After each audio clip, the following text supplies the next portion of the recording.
Now, I haven't had this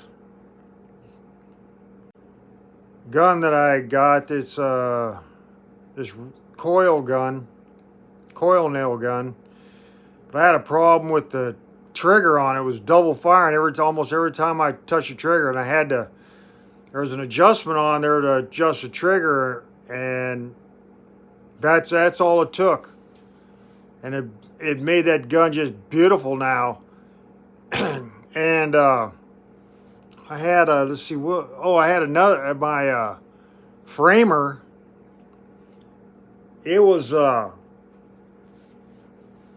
missing every other nail, and I looked down on my pressure gauge and it was down to 60.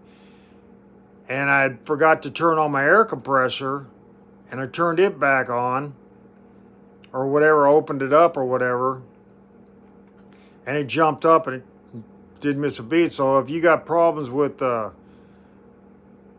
double tapping your coil nailer, or your framing isn't shooting every shot, then your air pressure's one, and your adjustment on your trigger is the other. And that's I looked on a bunch of vids, and nobody's really, I don't know if that's in the, I didn't get any freaking directions, so I had to just mess with it.